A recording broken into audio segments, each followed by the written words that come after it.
pada saat itu anak saya sakit. Jadi kita dokter anak itu kita tahunya tuh yang terbaik itu dokter Sadrak. Iya. Di mana-mana selalu mengatakan dokter Sadrak, dokter Sadrak. Jadi saya antar anak saya ke sana, ketemu dokter Sadrak. Dokternya kok humble banget ya.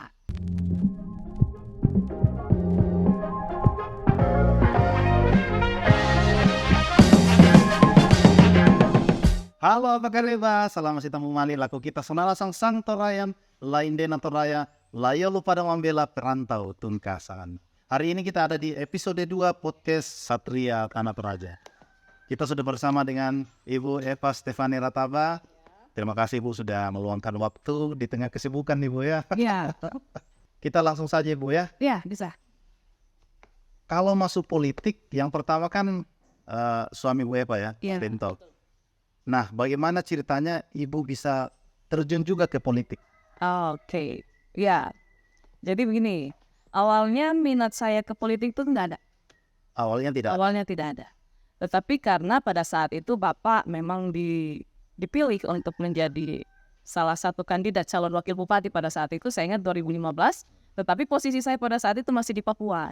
Nah, ketika Bapak maju sebagai wakil bupati, wah, sebagai istri kan harus mensupport tentunya. Ya, betul. Walaupun pada saat itu nggak mau.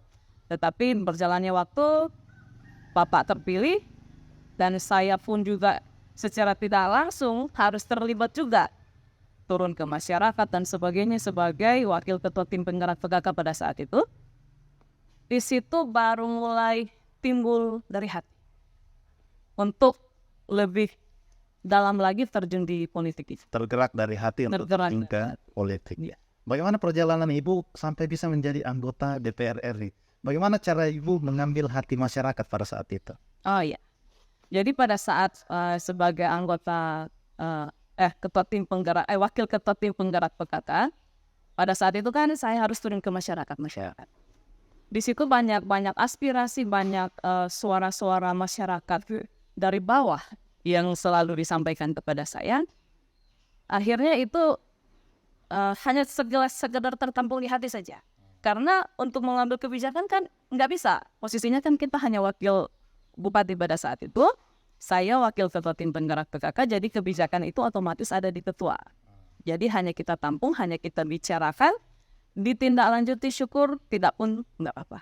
Nah, pada saat itu ada kesempatan 2019 pemilihan legislatif, mulai dari daerah, provinsi sampai ke tingkat pusat. Saya pada saat itu diberitahu sama Bapak Rinto pada saat itu, ada ini titipan dari Pak RMS, katanya disuruh maju untuk jadi anggota DPR RI. Pada saat itu saya langsung menolak.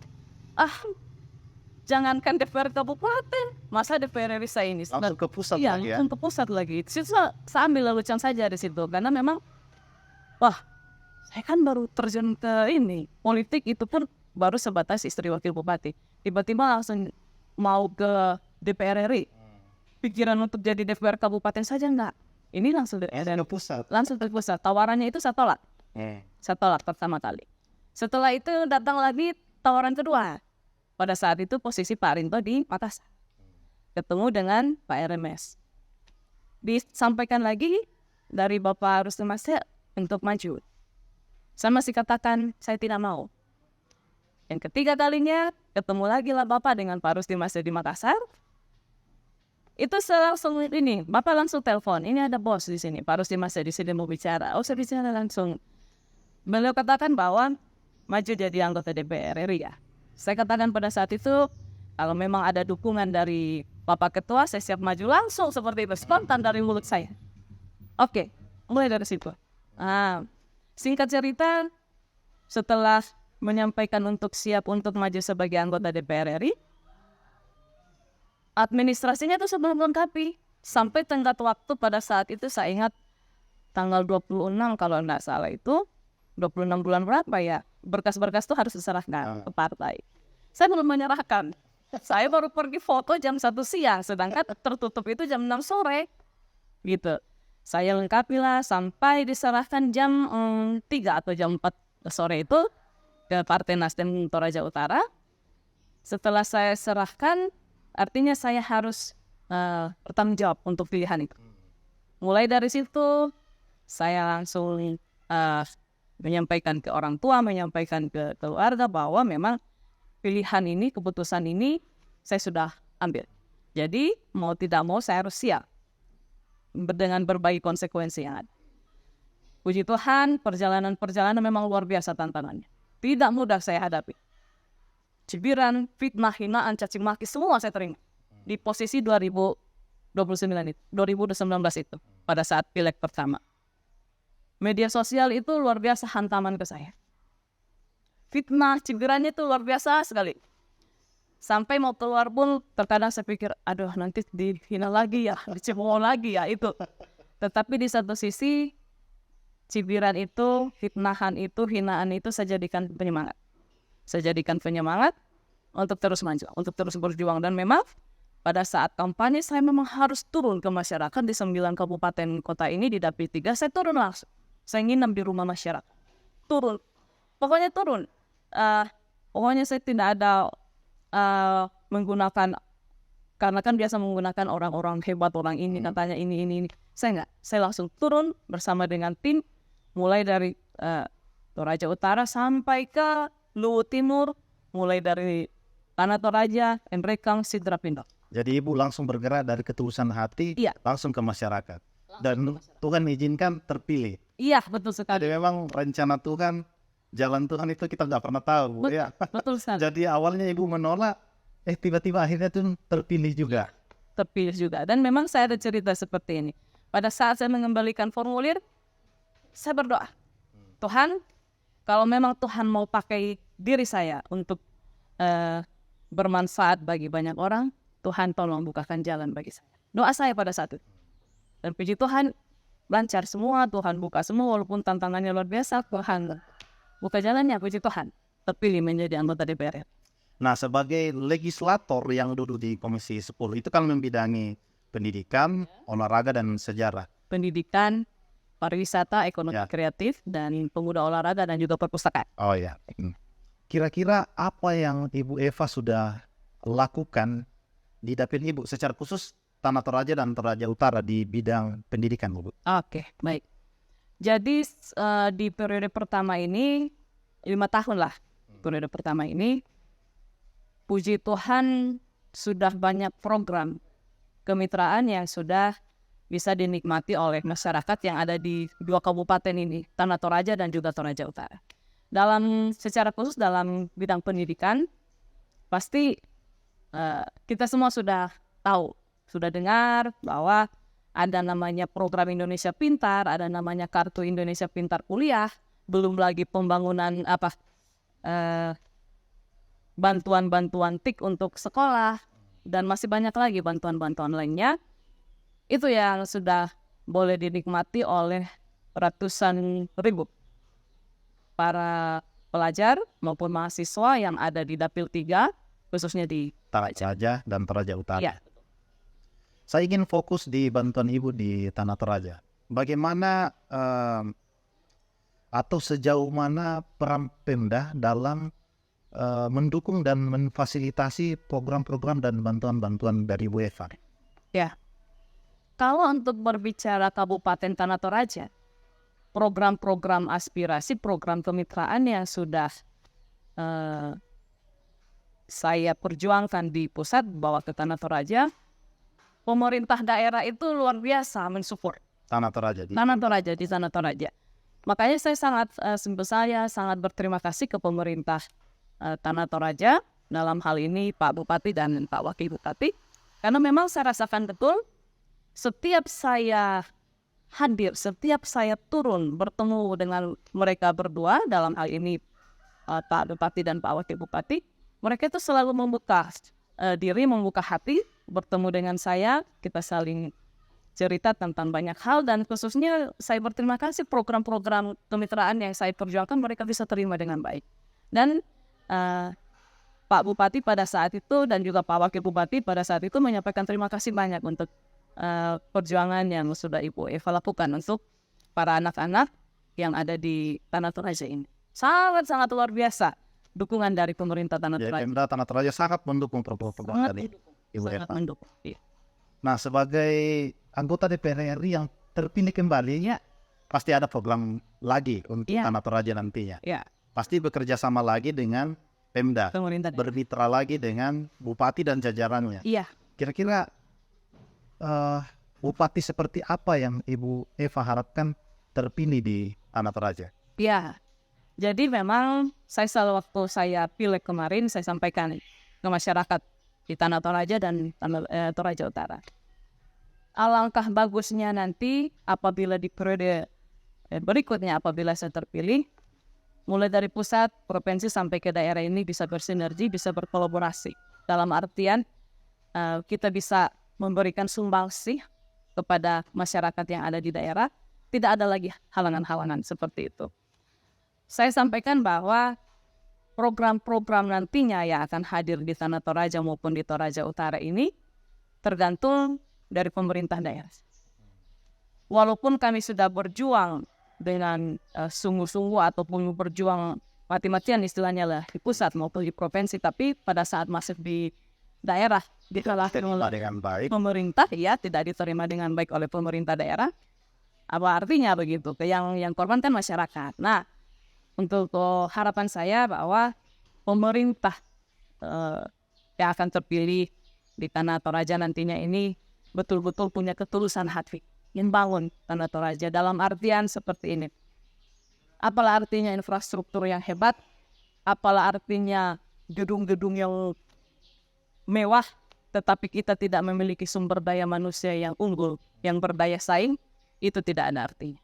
Dan juga saya mau katakan bahwa pemerintah yang dibutuhkan masyarakat saat ini, di 2 Kabupaten Toraja ini, pemerintah yang betul-betul tulus melayani masyarakat.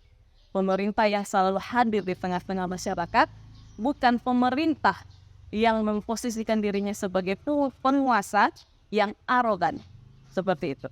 Jadi memang kita bisa lihat, masyarakat saat ini betul-betul membutuhkan sosok atau figur pemimpin yang tulus. Figur pemimpin yang tulus mengabdi, melayani masyarakat yang ada di Tanah Toraja maupun di Toraja. Toraja Utara. Ya. Kita tahu Ibu Eva adalah kader Partai Nasdem. Ya, Mas. Di Tanah Toraja, Nasdem mengusung pasangan Sadrak Erianto. Iya. Jadi secara garis partai Ibu mendukung Sadrak Erianto. Iya, betul. Tapi adakah alasan secara pribadi Ibu mendukung beliau? Oh iya, tentunya. Jadi memang banyak persepsi yang mengatakan selama ini Ibu Eva itu hanya mendukung karena partai saja, Ya. Partai Nasdem saja. Jadi di sini saya mau klarifikasi. Jadi sebelum Pak Rinto Wakil Bupati pada saat itu, sedikit ya saya ceritakan ya, Boleh. gimana hubungan kami dengan Pak Dr. Sadrak. Kami kan dari Papua, Pak Dokter kan dokter anak, Pak Dr. Sadrak. Jadi secara tidak langsung, hubungan baik itu tercipta karena ketidaksengajaan dalam hal ini, pada saat itu anak saya sakit. Jadi kita, dokter anak itu, kita tahunya tuh yang terbaik itu Dokter Sadrak. Iya. Di mana-mana selalu mengatakan Dokter Sadrak, Dokter Sadrak. Jadi saya antar anak saya ke sana, ketemu Dokter Sadrak, dokternya kok humble banget ya, dokternya kok baik banget ya, begitu. Nah, dari sejak itu hubungan itu mulai terbina, terbangun secara tidak langsung.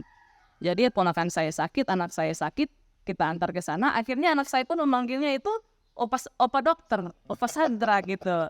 Jadi ya mulai dari situ mulailah terbangun hubungan yang ya baiklah bersama dengan Pak Dokter Sadra. Karena saya lihat figurnya dokter ini kok rendah hati sekali ya. Pak Dokter Sadra ini kok rendah hati sekali. Baru seorang dokter tapi mau merangkul semua orang. Buktinya kan kita bisa lihat tempat prakteknya. Wah, kalau kita lambat sedikit ambil nomor antrian tuh habis. Wah, artinya memang di satu sisi Pak Dokter Sadrak ini memang sangat-sangat dipercaya masyarakat dalam artian mungkin dari segi profesinya sebagai dokter. Tetapi bagaimana dia berbaur dengan masyarakat menjadi poin lebih bagi Pak Dokter Sadrak bahwa kehadirannya betul-betul sangat dirasakan oleh masyarakat. Khususnya Tanah Toraja. Makanya saya sampaikan bukan karena Partai Nasdem mendukung, baru saya mau mendukung. Tidak, justru saya bersyukur seperti ini. Partai saya, Partai Nasdem, partai kami, Partai Nasdem, memberikan dukungan penuh pada Pak Sadrak dan juga Pak Erianto untuk maju sebagai calon bupati dan wakil bupati Tanah Toraja 2020 di Pilkada 2024 ini. Oleh karena itu ini berkesinambungan ini. Karena memang dari hati saya juga dan dari Pak Rinto, memang dukungan kami itu buat Pak Dr. Sadrak dan Pak Erianto. Jadi tidak ada yang ini istilahnya karena Nasdem itu baru Eva mendukung enggak. Kami dari ketulusan hati memang mendukung beliau berdua, Pak Dr. Sadrak dan juga Pak Erianto Satria. Sebenarnya Toraja seperti apa yang Ibu Eva ingin wujudkan? Toraja secara keseluruhan, Tanah Toraja dan Toraja Utara. Iya. Jadi memang setelah terlibat di politik ini khususnya di DPR RI, banyak hal yang saya bisa pelajari. Bahwa untuk membangun suatu daerah yang lebih maju, lebih baik lagi ke depan, butuh kerjasama yang ekstra, butuh kerjasama yang luar biasa. Bukan hanya pemerintah daerah, tetapi juga pemerintah provinsi dan pusat. Apalagi bersinergi dengan anggota DPR. Gitu. Toraja ini kita harus syukuri bahwa sumber daya alam kita itu luar biasa. Ya, sumber daya alam kita luar biasa, tinggal bagaimana kita mengolah sumber daya alam yang luar biasa ini menjadi satu keunggulan yang dimiliki oleh Toraja. Saya sampaikan tadi, kita selalu fokus terkait dengan pembangunan infrastruktur. Memang betul, infrastruktur itu kita perlu dalam hal apapun. Sarana prasarana kita perlu dalam segala hal, baik itu pendidikan dan sarana prasarana pendidikan, sarana prasarana pariwisata, semua penunjang kita butuhkan, infrastrukturnya kita butuhkan. Tetapi apalah artinya semua itu kalau kita tidak memiliki sumber daya manusia yang unggul, yang baik.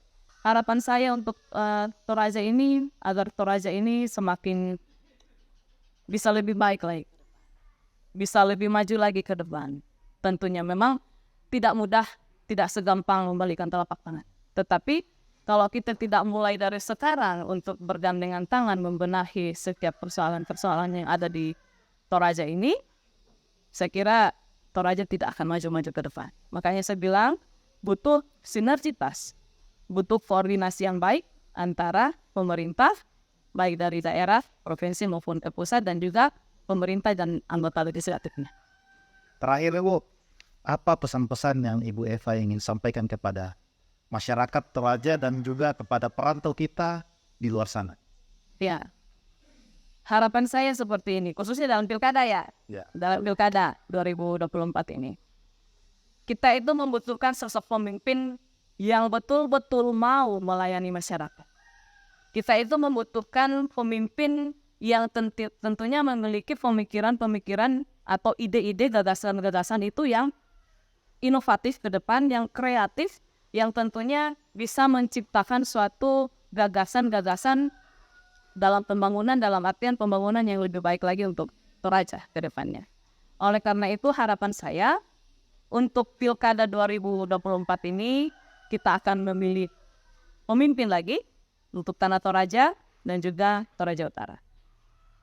Saya ingin menyampaikan kepada masyarakat yang ada di Tanah Toraja dan juga para perantau dimanapun berada, mari kita bersama-sama memberikan dukungan untuk Bapak Dr. Sadrak dan juga Bapak Erianto sebagai Bupati dan Wakil Bupati Tanah Toraja di 2025. Harapan kita, semoga Pilkada 2024 ini bisa dimenangkan oleh pasangan Satria dan tahun 2025 bisa terpilih menjadi Bupati dan Wakil Bupati Tanah Toraja 2025. Jadi satukan hati untuk Satria. Untuk Satria. Baik, terima kasih. Demikian video kita kali ini, podcast kita kali ini. Nantikan video-video berikutnya hanya di Satria Tanah Toraja.